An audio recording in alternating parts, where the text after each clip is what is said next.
नमस्कार बच्चों। इस बार कक्षा 9वीं के हिंदी व्याकरण के पाठ्यक्रम में कुछ परिवर्तन हुए हैं। हिंदी व्याकरण का पहला पाठ है शब्द और पद। तो आज हम यहाँ पढ़ने जा रहे हैं शब्द और पद।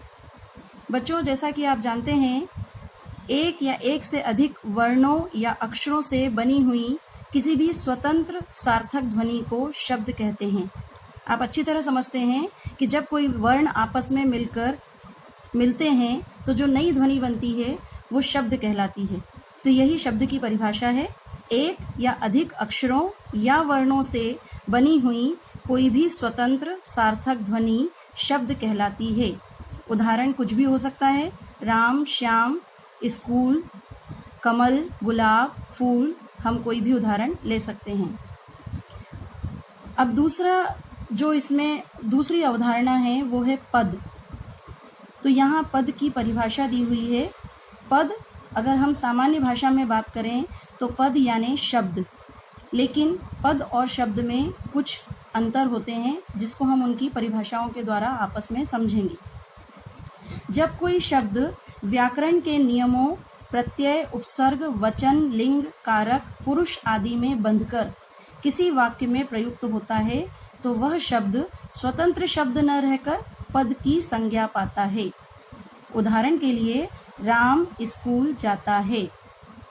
अब आपने देखा कि पहले शब्द में राम और स्कूल दो स्वतंत्र अलग अलग शब्द थे, लेकिन जब हम उन शब्दों को किसी वाक्य में प्रयोग कर लेते हैं तो वो शब्द स्वतंत्र शब्द न कहलाकर पद कहलाने लगते हैं। जैसा हमने पद के उदाहरण में देखा कि राम स्कूल जाता है। यहाँ राम, स्कूल और जाता है, ये समस्त अलग अलग शब्द अपने आप में एक एक पद हैं।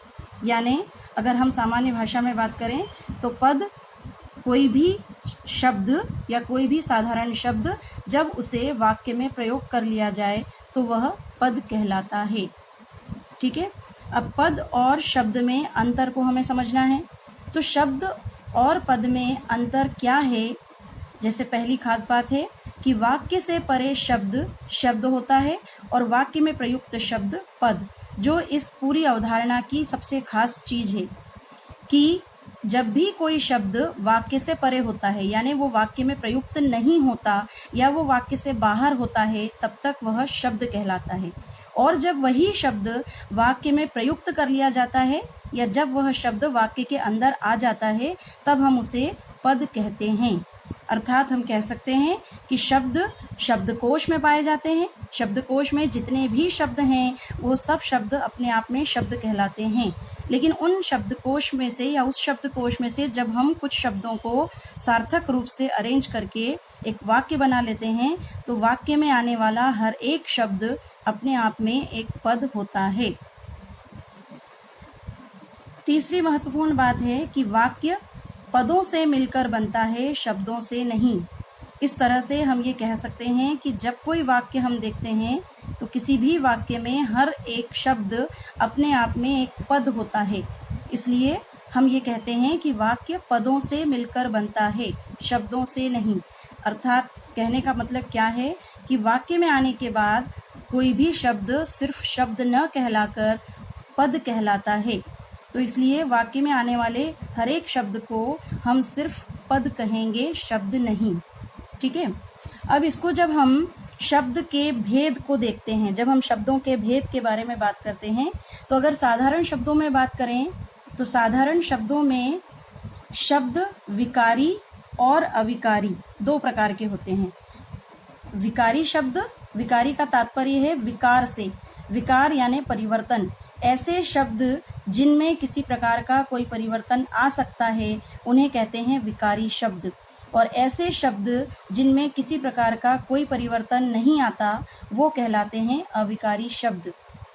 विकारी शब्दों में संज्ञा, सर्वनाम, विशेषण और क्रिया, ये चार प्रकार के शब्द आते हैं, जबकि अविकारी शब्दों में क्रिया विशेषण, समुच्चय बोधक, संबंध बोधक और विस्मयादि बोधक, ये चार प्रकार के शब्द आते हैं। अगर हम इसी शब्द को पद कहकर पुकारें तो हम कह सकते हैं कि पद 5 प्रकार के होते हैं।